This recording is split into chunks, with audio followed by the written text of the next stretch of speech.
देखिए risk factors तो obviously मैं ये तो नहीं कहूँगी कि 100% ये रिस्क फ्री है। चाहे हम मिनिमल सर्जरी की भी बात करें which is a diagnostic laparoscopy, minor सबसे माइनर सर्जरी की, माइनर प्रोसीजर की भी बात करें, ऑब्वियसली आप अगर ऑपरेशन थिएटर ले जाने की बात कर रहे हैं तो how can it be 100% risk free. इसके लेकिन obviously because it's not a major surgery, open surgery नहीं हो रही है, पेट पूरा नहीं खुल रहा, तो इसमें जो रिस्क्स हैं वो यही हो सकता है कि बेहोशी से रिलेटेड कुछ रिस्क जो ड्रग्स यूज़ हो रही हैं बेहोशी के लिए, या फिर ये है कि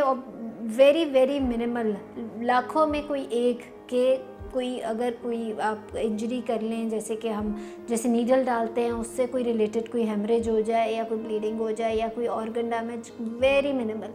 सेकेंडली आपने पूछा था कि कोई और कोमॉर्बिड सिचुएशन जो इसके लिए ठीक ना हो।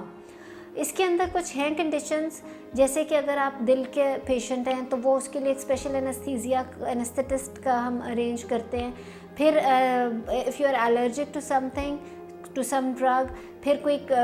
न्यूरल कोई मसला है जैसे इंट्राक्रेनियल प्रेशर जिसमें ज़्यादा होने का मसला हो, तो उसके बिकॉज इसके अंदर पोजीशन ऐसी की जाती है कि थोड़ा सा हेड डाउन पोजीशन होती है पेशेंट की, तो या फिर इंट्राऑक्यूलर प्रेशर, वो कंडीशंस थोड़ी सी हैं जो कि हम ज़रूर रूल आउट कर देते हैं पेशेंट में, but these are very rare things which are present in anybody. But अगर वो हों तो फिर उसमें हम we need to be careful about positioning of the patient during surgery. Other than that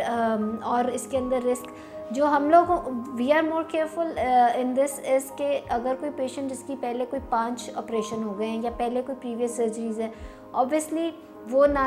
सिर्फ इस प्रोसीजर के लिए ख़तरनाक नहीं होगा, वो हर ही प्रोसीजर के लिए होगा। सो उसमें we are bit more careful, but वो ये है कि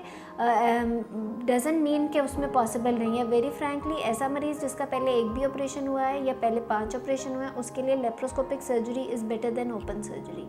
क्योंकि उसमें हम इस प्रोसीजर में हम अंडर विजन बिल्कुल जाते हैं और 1 सेंटीमीटर के निशान से जाते हैं। ओपन सर्जरी में खुदा न खास्ता अगर नुकसान होना हो तो वो फिर बड़ा नुकसान होता है, तो इसके अंदर हम अंडर विजन जाते हैं और इसमें मिनिमल डैमेज होता है, मिनिमल डैमेज होने का चांस होता है बेसिकली इस वजह से।